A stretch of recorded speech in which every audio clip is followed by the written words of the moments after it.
This channel does not promote any violent, harmful, or illegal activities. All content provided by this channel is meant for an educational purpose only.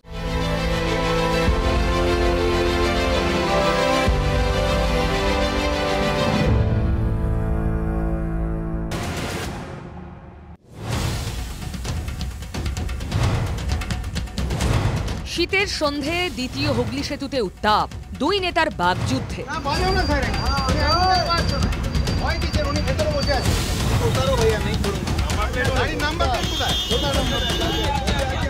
আসলে কুকথার লড়াইয়ে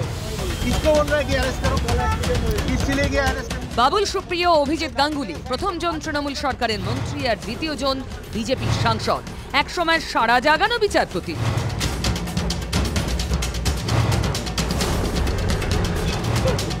বাবুলের গাড়ি লক্ষ্য করে পিছন থেকে horn দিতে শুরু করে গাঙ্গুলি বাবুর গাড়ি। ব্যাস, তর্ক থেকে কুকথার বন্যা।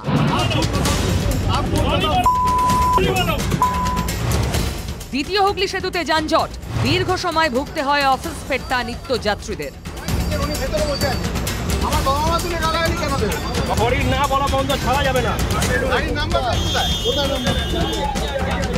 রাজনৈতিক আক্রমণ করতে গেলে ব্যক্তি আক্রমণ এবং এই ধরনের কুকথা কাম্য নয়।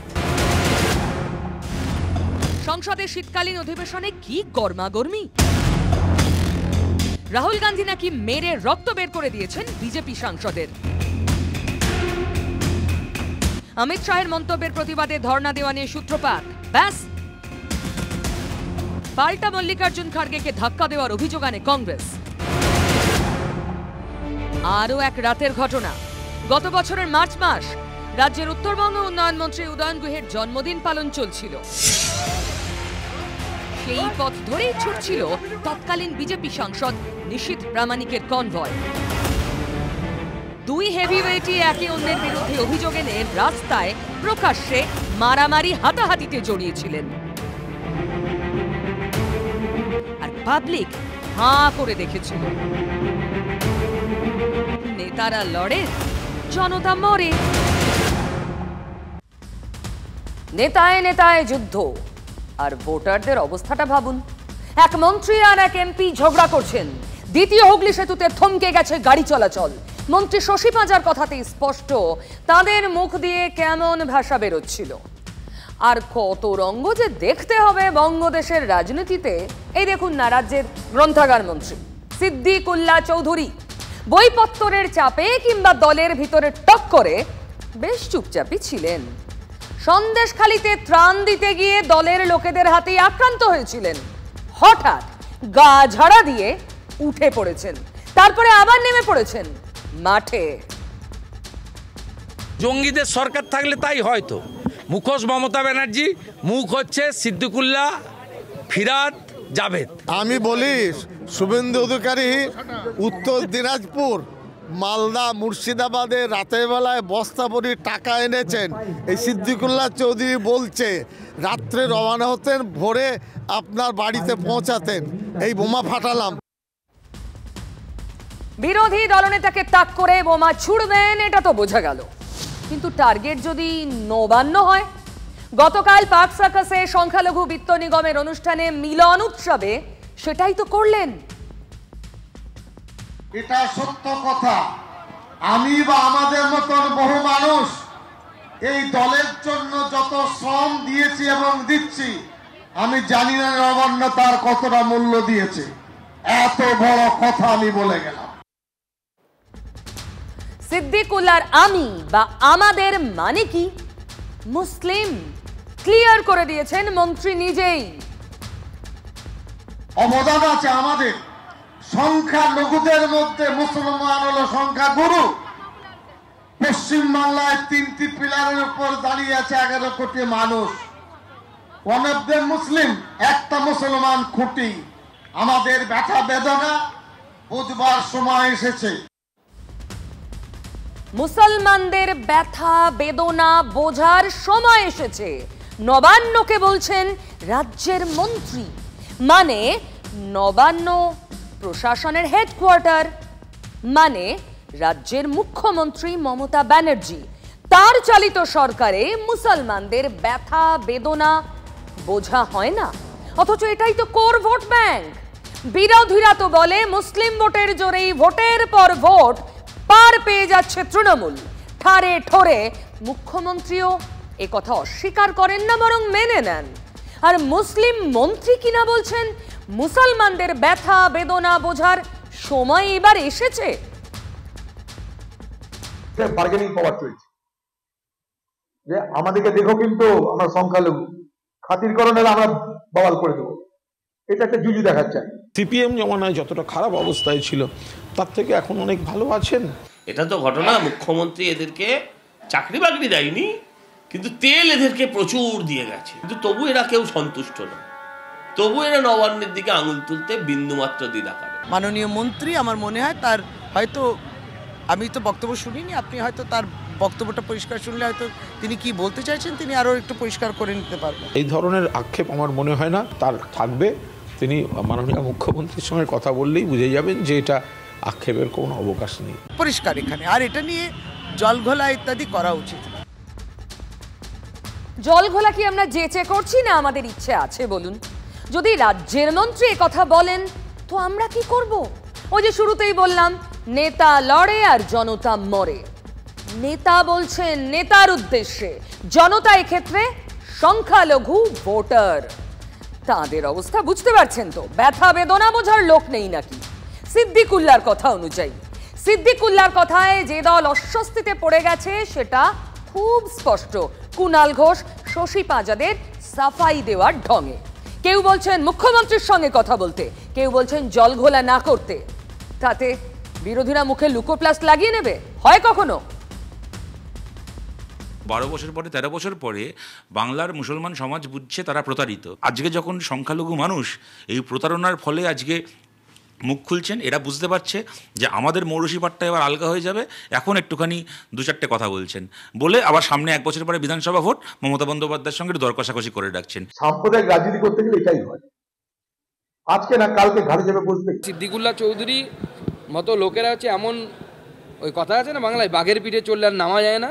তো মমতা বন্দ্যোপাধ্যায় বামফ্রন্টেই বাঘের পিঠে চলেছিল, মমতা বন্দ্যোপাধ্যায় এখন সেই বাঘের পিঠে চলেছে। বাঘের ঘাড়ে চেপে ঘোড়ার মতন ব্যাপার, চমকাবে না তো। ক্ষমতা আছে ওদের, এসব কথা বলে দিয়ে দিচ্ছে দায়িত্ব, কোন দিকে যাই, এদিক যাই না ওদিক যাই, দিদির সমস্যা বাড়বে। যেভাবে এদেরকে সন্তুষ্ট করে রেখেছে, সে গরু বলুক যাই বলুক, যেভাবে সন্তুষ্ট করে রেখেছে, তারপরে যদি কেউ জগন্নাথ মন্দির করে তাহলে ঘরে সতীন আসার ভয় যেমন হয় সেরকম কিছুটা আতঙ্ক থাকবেই। আর বিজেপি নেতা সজল ঘোষ বলছেন দীঘায় জগন্নাথ মন্দির তৈরি হচ্ছে, আর তাতে ঘরে সতীন আসার ভয় পাচ্ছেন সিদ্দিকুল্লাহ চৌধুরীদের মতো নেতারা। মানে মমতা ব্যানার্জি নরম হিন্দুত্বের লাইন নিলে তাদের গুরুত্ব কতটা থাকবে তা নিয়ে সংশয়ে তৃণমূলের সংখ্যালঘু নেতারা। সেজন্যই কি দর কষাকষি? বলছেন প্রবীণ অধীর চৌধুরী। সজল অবশ্য আর একটা সম্ভাবনার কথাও বলেছেন, শুনুন। 3 বছর আগে যেটা ভাবা যেত না, যে মুখ্যমন্ত্রীর মমতা বন্দ্যোপাধ্যায়ের সাবস্টিটিউট, এখন সেইটা খোঁজা শুরু হয়েছে, এবং সেটা ঘরের ভিতরে বাইরে। ফলে স্বাভাবিকভাবে যারা পোল্ড ভোটের 65-70% যারা শেয়ার রাখেন, তো তাদের দাবি তো বেশি থাকবেই, এবং তারা সেই দাবিটা মুখ্যমন্ত্রীর কানে পৌঁছে দিচ্ছেন। সেই দাবিটা তারা মুখ্যমন্ত্রীর কানে পৌঁছে দিচ্ছেন, অ্যালার্ট করছেন, মুখ্যমন্ত্রীকে সাবধান করছেন, বুঝিয়ে দিচ্ছেন ঠারে ঠোরে। এগুলো কোনোটাই ভাববেন না হঠাৎ মুখ থেকে ফসকে বেরিয়ে যাওয়া কথা। It's pre plan. Pre planned. তৃণমূলের ঘরে ভূমিকম্প চলছে, তাই সবাই নিজেদের জায়গা পাকা করে নিতে চাইছেন। হয়তো কে হবেন দলের মুসলিম মুখ বা মাইনরিটি ফেস তা নিয়ে টক্করও চলছে। এখন তৃণমূলের সবচেয়ে বড় মুসলিম মুখের নাম কি? তিনি শুনিয়ে দিলেন শাহরুখ খানের ডায়লগ। এটা পারসেপশন তৈরি করছে মুসলিম মানে টেররিস্ট। একটা জাতিকে এই স্ট্যাম্পটা মারাটা ঠিক হচ্ছে না। রাষ্ট্রনেতা যারা ভারতবর্ষে যাদের খুন হয়েছেন, একদম মহাত্মা গান্ধী থেকে শুরু করে এখন পর্যন্ত কোনো মুসলিম কিন্তু খুন করেনি, অথচ টেররিস্ট স্ট্যাম্পটাকে মেরে দেওয়া হচ্ছে। My name is Khan and I am not a terrorist.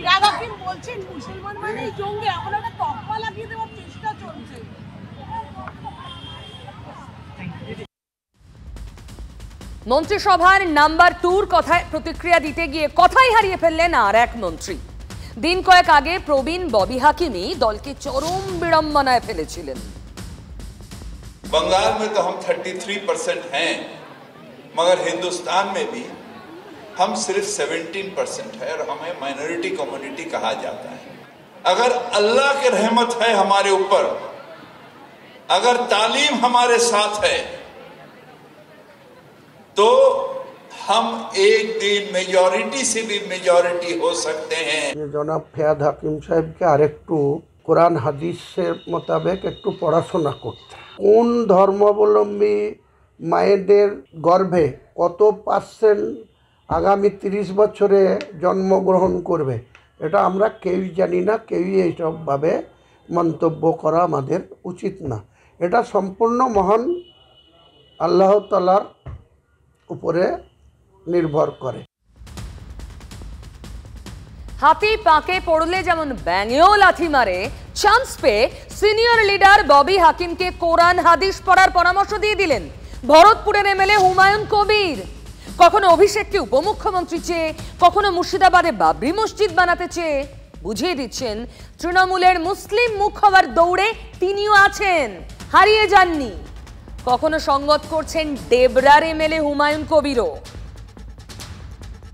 মুখ্যমন্ত্রী চতুর্থবারের জন্য আবার মুখ্যমন্ত্রী হন, কিন্তু তার ডেপুটি হিসাবে অভিষেক বন্দ্যোপাধ্যায়ের অভিষেক হওয়া দাবি আমি রেখেছি। সেই সঙ্গে পুলিশ মন্ত্রীও অভিষেক বন্দ্যোপাধ্যায়কে চেয়েছি। এটা উনি বলেছেন, সঠিকভাবেই বলেছেন যে ওনাকে পুলিশ মন্ত্রী করে দেওয়া দরকার। অভিষেক বন্দ্যোপাধ্যায় ভালো পুলিশ মন্ত্রী হবেন? খারাপ কিছু হবে না, ভালোই হবে না আমার ধারণা। মমতা বন্দ্যোপাধ্যায় দীর্ঘদিন কাজ করছেন, এবার সেই টাইমটা কখন সেটা আমি বলতে পারবো। ফুল টাইমের একজন পুলিশ মন্ত্রী থাকলে আমার মনে হয় তার নজর এড়িয়ে কোনো ভালো কাজ ছাড়া কোনো খারাপ কাজে পুলিশ লিপ্ত থাকতে পারবে না। এই ধরনের কথাবার্তাগুলো একেবারে মানে অবাঞ্ছিত। Mamata Banerjee is capable of doing everything. আমরা মমতা ব্যানার্জির ছবি লাগিয়ে জিতি। যারা বড় বড় কথা বলে না তাদের বলবো যে মমতা ব্যানার্জির ছবিটা সরিয়ে দিয়ে একটা ইলেকশন জিতে দেখো। আমার মনে হয়েছে যে বাংলায় 34-35% মুসলমানের বাস, মুর্শিদাবাদ জেলায় 70-71% বাস। আমি যদি একটা বাবরি মসজিদের নামে মসজিদ করি। এবারও প্রবীণ এই মন্ত্রী সিদ্দিকুল্লাহ চৌধুরী নবান্নের দিকে চ্যালেঞ্জ ছুড়তেই তাকে নির্বোধ বলে পদত্যাগ করার পরামর্শ দিয়ে বসলেন ভরতপুরের বিধায়ক। এটা সত্য কথা, আমি বা আমাদের মতন বহু মানুষ এই দলের জন্য যত শ্রম দিয়েছি এবং দিচ্ছি, আমি জানি না নবান্ন তার কতটা মূল্য দিয়েছে। এত বড় কথা আমি বলে গেলাম। মূল্য দিচ্ছেন কি দিচ্ছেন না জানি না, এটা বলা তো নির্বোধের মতো কাজ হচ্ছে। একটা রাজ্য মন্ত্রিসভার সদস্য হয়ে তিনি নবান্নতে যদি ওনার কথার কোনো গুরুত্ব না থাকে তাহলে উনি আছেন কেন? আঁকড়িয়ে ধরে উনি রিজাইন দিয়ে চলে আসুন। কনফিউশন তৈরি করে দিচ্ছে। সত্যি কনফিউশন, বড় কনফিউশন।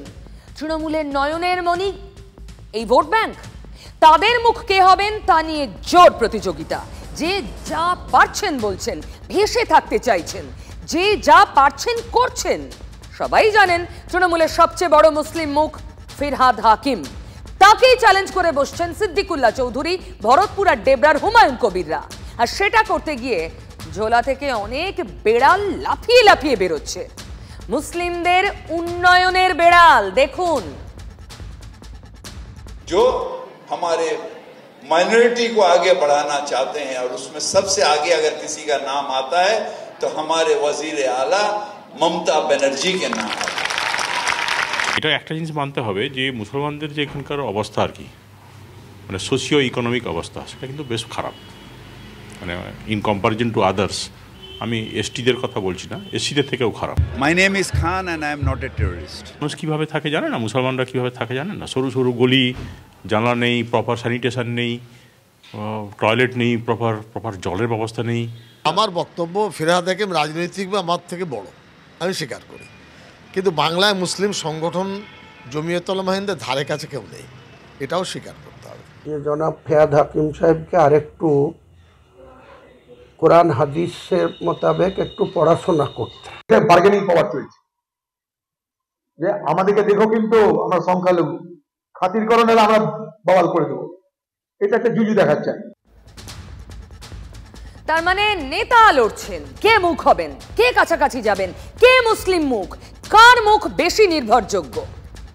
আর যাদের জন্য এই দলাদলি, তাদের অবস্থা ওই যে নেতা লড়ে আর জনতা মরে। তাদের ব্যথা বেদনা বোঝারই লোক খুঁজে পাওয়া যায় না। দলাদলি তো দুলালেও হচ্ছে।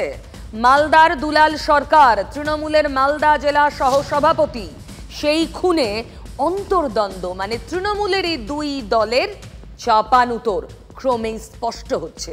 পুলিশ তৃণমূলেরই দুই কর্মীকে গ্রেফতার করার পর দলাদলি নিয়ে আর কোনো সন্দেহ থাকে কি? সন্দেহের জায়গা থেকে আরও যে তিনজন পুলিশের ম্যারাথন জেরার মুখে পড়েছেন, তাদের শিবিরও কিন্তু জোড়া ফুল। দুলালের স্ত্রীও তো তাই বলছেন, ধৃতরা তো বোড়ে। যারা মেরে গেছে তারা তো শুধুমাত্র মোহরা, যারা আসল মাথা, কি তাদের হাতে ঘা লেগেছিল বা তাদের কত ক্ষমতার দরকার ছিল যে এই মানুষটাকে এইভাবে সরিয়ে দিল। এরা কোনো না কোনো নেতার ছত্রছায়ায় আছে, সেখানে থেকেই হয়তো দুলালবাবুকে টার্গেট করেছেন। সেটা তো খুব পরিষ্কার, সব সাধারণ মানুষই সেটা জানে। কারা চায় না, কারা আটকে রাখার চেষ্টা করেছে, কারা সবসময় আমাদেরকে পেছনে ঠেলার চেষ্টা করেছে, সেটা খুব পরিষ্কার মানুষের কাছে। আমি তাদের নাম বলতে চাই না, তারাও নিজেরা জানে যে আমি জানি সেটা। অর্থাৎ দলের মধ্যে কে কারা চক্রান্ত করেছে তা দুলাল পত্নী জানেন। কথা শুনে তো তাই মনে হলো। পুলিশ সেই বড় মাথাদের নাগাল পায় কিনা আমরা সবাই অপেক্ষায় আছি।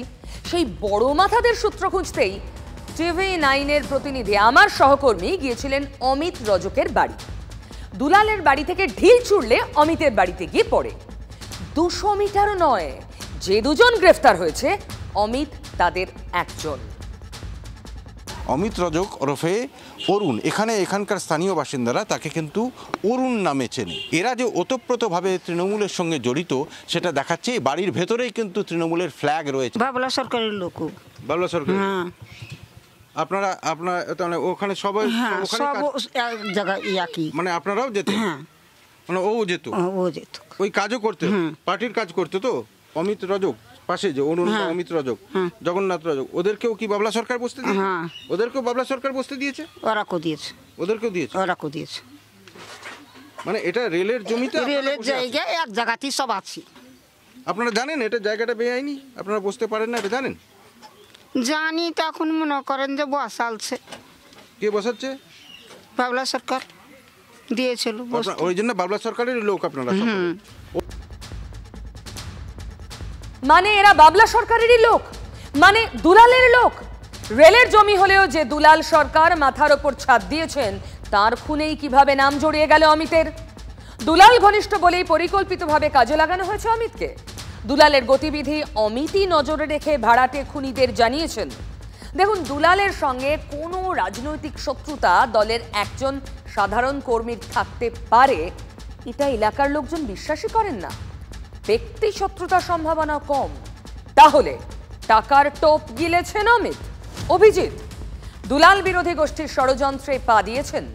গোষ্ঠীতে কারা আছেন? কিছু মানুষ সবসময় ওকে রাজনৈতিকভাবে পেছনে ঠেলে দেওয়ার চেষ্টা করছিল, সেটা সবসময় বুঝতে পারতাম। ওকে রাজনৈতিকভাবে যতটা নিচে নামানো যায় সেটা করার চেষ্টা করেছে, কিন্তু এই ঘটনা যে ঘটাবে আমি ভাবতে পারিনি। কিন্তু এরা কিছুতেই শোধরায় না। এরা সবসময় নিজেদের ক্ষমতার জন্য অন্যকে আক্রমণ করে, কিন্তু এই পরিস্থিতিতে পৌঁছবে সেই আক্রমণটা আমার কল্পনার মধ্যেও আসে না। দুলাল পত্নী শুরু থেকেই দলাদলির কথা বলছেন। খুনে শাসক দলের যোগ তিনি পুলিশকে জানিয়েছেন। মালদার এক হোটেলে বসেই নাকি দুলাল খুনের নীল নকশা তৈরি হয়েছিল, কিন্তু কারা? বড় মাথা কে?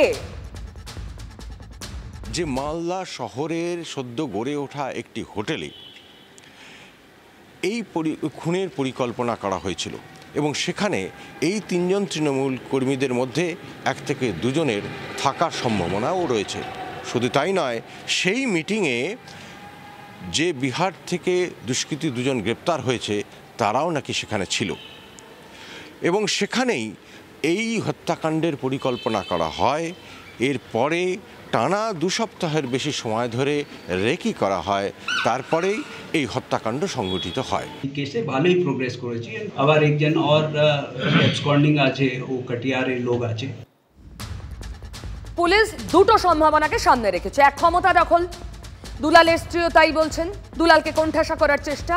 আর 2, জমি নিয়ে মোটা টাকার খেলা। যদি দ্বিতীয়টা হয়, সেক্ষেত্রেও কি দলের দলাদলি উড়িয়ে দেওয়া যায়? কারণ শাসক দলের মধ্যে মধুভাণ্ড বখরা নিয়ে কি অশান্তি হতে পারে, তার কি ভয়ানক পরিণতি হতে পারে, বগটুই আমাদের দেখিয়েছিল। শাসকের কমিশন এখন তো ওপেন সিক্রেট। এটা তৃণমূলের লোকরা করছে, এটার জন্য রকেট সায়েন্সের দরকার নাই। আর কত লুট হবে, জায়গা ছোট হয়ে আসে। জমি লুট জমি লুট জমি লুট করতে করতে কমছে সংখ্যা। 1 টুকরো মাংস 1000টা কুত্তা লেগে গেছে।